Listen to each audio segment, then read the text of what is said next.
Halo semuanya, jadi kali ini kita akan coba mengimplementasikan fitur baru dari Spring ya, Spring Startup baru yaitu Spring gRPC. Sebelumnya kita udah di channel ini khususnya ya, kita pernah menggunakan Golang ya, tapi kali ini kita akan menggunakan Spring. Jadi kenapa kita harus pakai gRPC? Nggak harus juga sih, tapi yang jelas ketika kita menggunakan JSON sebagai serialization atau sebagai encode, itu ada terjadi gap waktu ketika kita melakukan proses decoding dan encoding. Jadi dari objek ke string atau dari string ke objeknya. Atau di JSON juga kita mengalami yang namanya pembengkakan ukuran. Kenapa? Karena terjadi karakter-karakter yang sebetulnya tidak diperlukan ya. Ya karena memang itu adalah spesifikasi dari JSON-nya. Ada ini, ada ini, ada ini, ada ini gitu ya. Lalu dengan RPC ini atau RPC ya, itu kita bisa menghilangkan itu semua dengan apa? Dengan kita berkomunikasi menggunakan langsung binary code ya, binary. Apakah ini pasti yang terbaik? Tentu saja tidak ya. Kalau dengan komunikasi dengan luar biasanya kita masih menggunakan REST. Kenapa? Karena itu lebih umum ya dan gampang didebug. Kita bisa lihat lewat Postman, kita udah bisa ngelihat oh ini kayak gini responnya. Dan JavaScript itu juga tidak support secara default ya HTTP 2 ya, HTTP 2 karena ini gRPC dia running di HTTP 2. Tapi biasanya gRPC ini digunakan untuk komunikasi antar service aja atau antar service backend. Kenapa? Karena antar service backend itu biasanya ada di dalam internal aplikasi itu sendiri gitu ya. Jadi di sini saya bikin dua aplikasi ya, ini untuk client dan dia akan manggil gRPC servernya yaitu yang ada di sini menggunakan Spring Boot application ya. Jadi kalau teman-teman pergi ke start spring.io itu ada yang namanya eksperimental yang Spring gRPC ya. Lalu saya juga pengen naruh Spring Web supaya bisa naruh yang ini ya. Saya pengen ketika ada saya pengen nge-call pakai REST API, tapi nanti dia akan nge-call lagi ke yang namanya gRPC ini. Ya. Seperti biasa ketika kalian sudah mengenerate ya, ada yang namanya folder proto. Ya, kalau di gRPC kita memang menggunakan proto. Kenapa kita menggunakan proto? Karena ini adalah spesifikasi dari sana. Jadi kalau misalnya kalian punya bahasa yang berbeda, misalnya di sini service 1 kita menggunakan Golang, service 2 kita menggunakan bahasa lain, ini service 3 menggunakan Java. Kalau gitu protonya sama, tapi nanti hasilnya yang di-generate itu akan berbeda ya.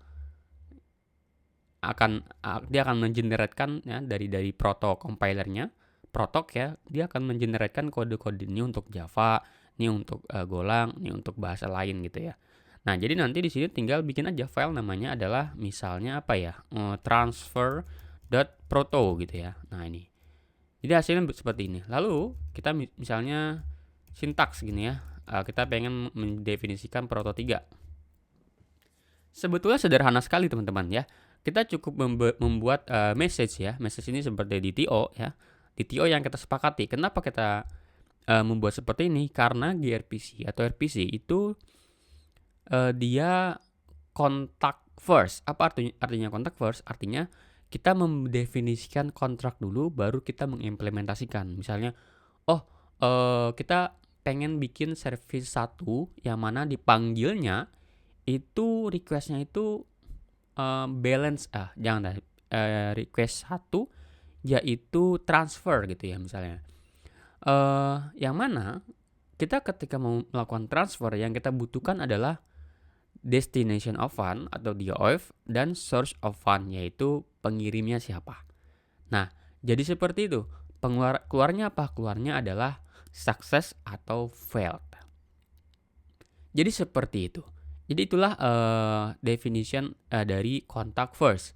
Artinya kita membuat kontrak dulu baru nanti konkretnya kita buat belakangan gitu ya. Sehingga apa? Sehingga nanti kalau kita mau berkomunikasi misalnya contoh di sini, ini kontraknya sama-sama udah dibuat, ini dengan ini sudah dibuat nih. Nah, tinggal di sini tinggal bikin aja kan DTO-nya tadi apa namanya? DOF dan SOF gitu ya. Lalu di sini tinggal bikin servisnya. Meskipun ini belum jadi, tapi dia bisa mulai. Kenapa? Karena ternyata nanti kontraknya sudah kita buat. Nah, seperti itu. Jadi kalau teman-teman ingat ada swap itu sama lah kayak gitu. Nah, jadi di sini misalnya namanya adalah apa ya? Transfer request gitu ya. Konstruksi ini deh. Nah, ada message lalu transfer request. Nah, ini adalah namanya nanti ya. Jadi nanti akan nama di TO-nya seperti ini. Oke? Lalu misalnya tipe datanya apa? Oh, tipe datanya string. Misalnya SOF ya, 1. Lalu string DOF 2. Seperti ini. Ini apakah nomornya bisa bebas? Bebas sebetulnya, tapi biasanya nomornya urut. Oke. Lalu message lagi transfer respon. Nah, ini string status. Kayak gini aja. Oke, Bang bisa nggak ya? Saya tuh menggunakan 2 request. Nggak bisa. Kenapa? Karena di dalam gRPC khususnya itu hanya memperbolehkan satu input dan satu output ya. Jadi kalau nggak ada input gimana ya? Berarti nanti bikin message kosong. Kalau nggak ada output gimana ya? Berarti bikin output kosong ya. Tapi yang jelas dia harus satu masuk, satu keluar. Ya, cara definisinya gimana? Cara definisinya tinggal bikin service. Namanya misalnya apa ya? Transfer service ya. Transfer service gini ya. Nah, seperti ini. Lalu tinggal RPC gini. Lalu nama metodenya apa? Misalnya transfer. Nah, baru tinggal kita isikan saja ya. Inputnya apa? Lalu dia akan mereturns output. Outputnya apa? Berarti transfer respon. Kayak gini. Jangan lupa seperti ini. Nah, oke. Bikin satu aja cukup saya rasa ya. Tapi kalau misalnya nanti pengen bikin list, itu tinggal bikin yang namanya gini. Misalnya transfer atau transfer stream. Stream gini ya. Bisa juga. Jadi gini request ya. Returnnya adalah stream. Returns stream. Nah, ini lalu transfer respon. Nah, seperti ini. Tapi saya hapus aja karena saya pengennya bikin satu aja ya RPC-nya. Oke. Bikin 2 ini, bikin 3 ini ya. Ini service-nya sudah, request-nya udah, responnya udah. Tapi perlu kita definisikan tambahannya ya.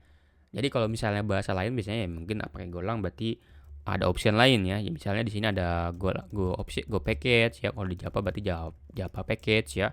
Yang perlu kita buat.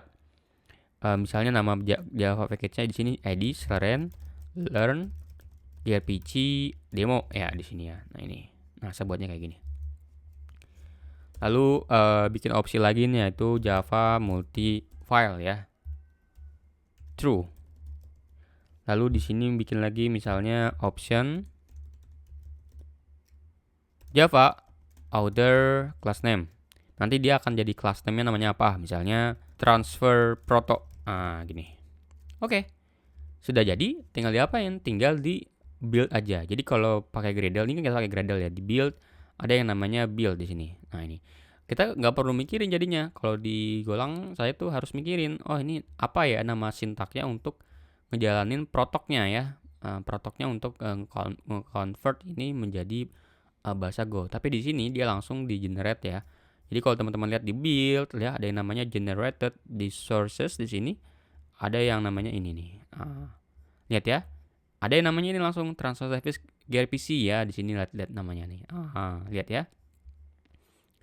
Langsung dibuatkan itu ininya. Service-nya abstraknya langsung dibuat. Nah, ini. Lihat abstraknya ya. Transfer. Nah, ini. Bahkan dibikin yang namanya interface-nya ya. Jadi kalau lihat interface, ini. Tadi ya interface yang tadi ya. Nah, kalau di sini lihat nih ada yang namanya transfer proto ya. Udah muncul di sini. Ada yang namanya transfer request, ini DTO-nya ya. Nah, ini. Ada SOF, nah ini SOF. Ada DOF, getter setternya bahkan dibuatkan juga gitu ya. Nah, ini. SOF, DOF, ya, ada 2. Lalu ada responnya apa? Ada status ya. Lalu juga ada yang namanya builder di sini, dibuatkan semuanya ya. Jadi langsung secara otomatis dibuat. Jadi kalau misalnya menggunakan bahasa lain itu juga akan dibuat juga di sini ya. Dibuatkan juga. Oke, sekarang kita coba implementasikan di sini ya. kita misalnya pengen bikin satu service yang namanya adalah transfer service ya. Transfer service. Gini. Kayak gini aja. Misalnya di sini ada service ya, gampang aja. Nah, di sini tinggal kita extend aja ke transfer service gRPC ya. Nah, ini di sini. Ini sesuaikan saja namanya ya. Tadi kan kita pakai service ya. Nah, ini transfer service, berarti transfer service gRPC, the transfer service base ya nih implementation base. Jadi kalau kita lihat di sini dia ya ke sini ya, bin service ya. Nah, ini. Lihat ya. Oke. Lalu di bawah sini kita tentu kalau misalnya nge-extend gini ada sebetulnya banyak ya di sini servicenya yang sudah dibuat sama dia. Nah, ini ada yang namanya async service ya. Nah, ini default adalah ini. Jadi ini kita perlu override ya. Jadi kalau misalnya gini, tinggal di copy aja kalau misalnya lupa ya, tinggal di copy ke sini, taruh di sini nih. Nah, tinggal bikin misalnya public gitu ya. Override. Nah, bikin gini. Tapi ini kepanjangan ya udah nggak usah dipanjang-panjangin ya kalau memang kepanjangan. Nah, ini. Tinggal diimport. Nah, oke. Karena ini kan sudah di dalam satu package ya, ngapain kita bikin tadi package yang panjang. Taruh ini bikin satu. Nah, udah tinggal bikin kalau misalnya udah selesai. On next ini ya, tinggal kasih responnya ya. Lalu kita bilang complete. Nah, gini. Udah, logic teman-teman ditaruh di sini ya. Logic apapun itu taruh di sini. Nah, misalnya teman-teman mau manggil service lain gitu ya, mau manggil database atau manggil apapun itu bisa di sini. Sama kayak service yang lain berfungsinya ya. Misalnya pengen bikin service apa gitu ya, repository itu bisa juga di sini. Tinggal dipanggil aja, terus jalanin di sini. Oke. Lalu teman-teman bisa proses lognya ya. Saya pakai SLF ya. Saya nggak pakai. Berarti saya coba bikin private final kayak gini aja deh. Saya pengen bikin logger info ya transfer requestnya ini. Misalnya get SOF. Nah, ini. Lalu jangan dah request SOF, request DOF, request. Nah, ini get DOF. Udah. Jadi tinggal bilang complete, lalu sukses statusnya apa. Misalnya di sini namanya tadi status ya, status sukses. Nah, ini. Tapi mungkin di sini kita pengen bikin kondisi aja deh. Kalau misalnya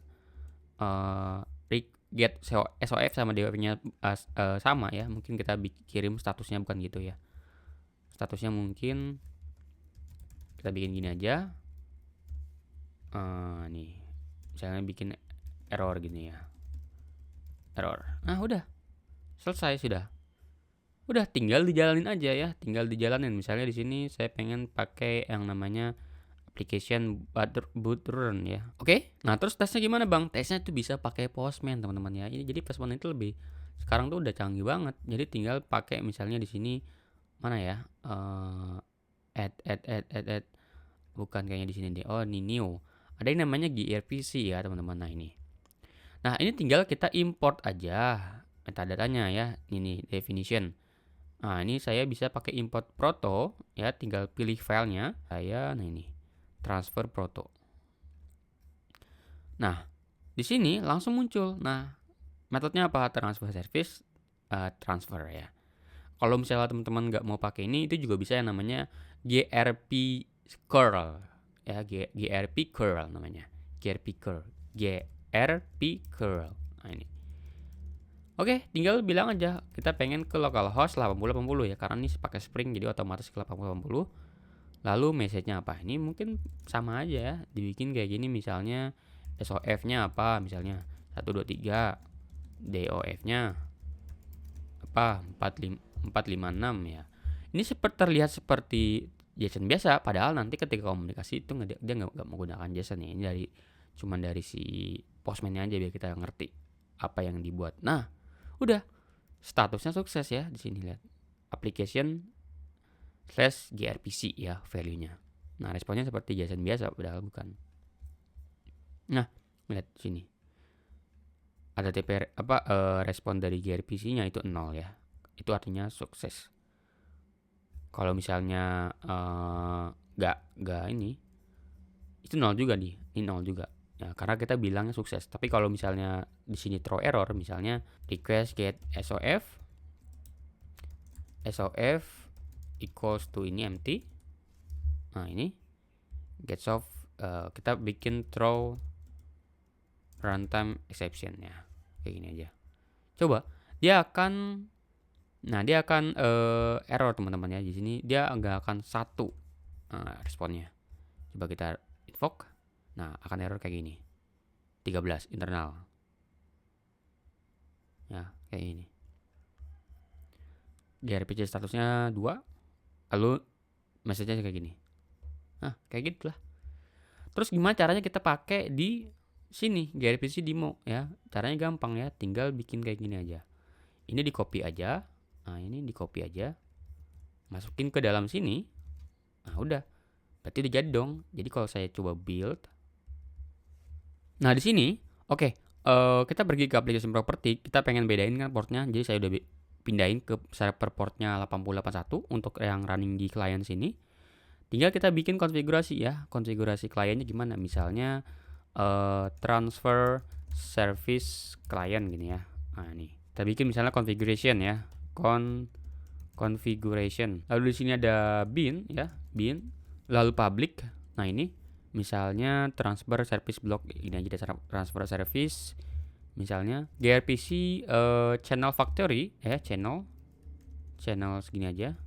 Lalu tinggal di return transfer service gRPC blocking stub, new blocking stub ya, channel create channel. Nah, ini tinggal kemana ya, kita mau hit kemana. Misalnya di sini kita ke localhost 80 gitu ya. Udah kayak gini aja. Lalu di sini misalnya kita pengen bikin yang namanya controller ya, misalnya transfer controller gitu. Nah, gini. Misalnya di sini ada res controller. Lalu di sini ada apa ya? Post mapping transfer gitu. Gampang aja ya, tinggal bikin misalnya string aja deh. Transfer gitu. Tapi supaya beda, mungkin saya pengen bikin DTO kali ya di sini. Ini transfer DTO. Ada yang namanya private string from, private string to. Terus saya bikin getter setternya. Nah, ya di sini tinggal pakai request body, lalu transfer DTO ya. Nah, ini request. Udah. Jadi kalau mau pakai, misalnya tinggal private final, misalnya ini transfer service. Terus saya pengen bikin konstruktornya. Nah, gini ya. Nama kelasnya, terus ini service-nya apa, lalu gini. Lalu tinggal saya pakai ya. Misalnya di sini ada transfer respond ya. Ini adalah nama DTO kita yang ada di Proto. Jadi teman-teman lihat di transfer Proto ada yang namanya transfer request respond. Nah, ini adalah resultnya misalnya. Lalu tinggal panggil tadi transfer service dot apa namanya, transfer ya. Tinggal bikin misalnya di sini transfer request ya, builder build. Nah, misalnya SOF-nya kita ambil dari from ya. Ini set DOF-nya kita ambil dari request.get to ya, kayak ini. Udah jadi deh. Misalnya saya pengen balikin saja langsung resultnya get status. Nah, kayak gini. Udah, coba kita jalanin ya. Ini saya coba pakai ini, lalu aplikasinya bootrun ya. Oke, saya coba jalanin, tambah new pakai HTTP sekarang. Apakah bisa ya? HTTP localhost 8081 lalu transfer. Nah, metodenya adalah post. Lalu di sini from 456 to 789. Jadi sekarang kalau kita coba send, statusnya sukses. Tapi kalau salah 456 misalnya error ya. Kalau misalnya kosong dia akan error juga. Nah, lihat transfernya kena error di sini. Bisa lihat di sini. Oke, itu aja mungkin untuk menggunakan gRPC di Spring ya. Jadi tapi ini masih eksperimental. Mungkin nanti ada perubahan-perubahan yang major juga bisa terjadi ya. Tapi saya cukup senang ada ini. Kenapa? Karena artinya kita akan lebih mudah untuk menggunakan gRPC di dalam Spring. Itu aja. Thank you semuanya.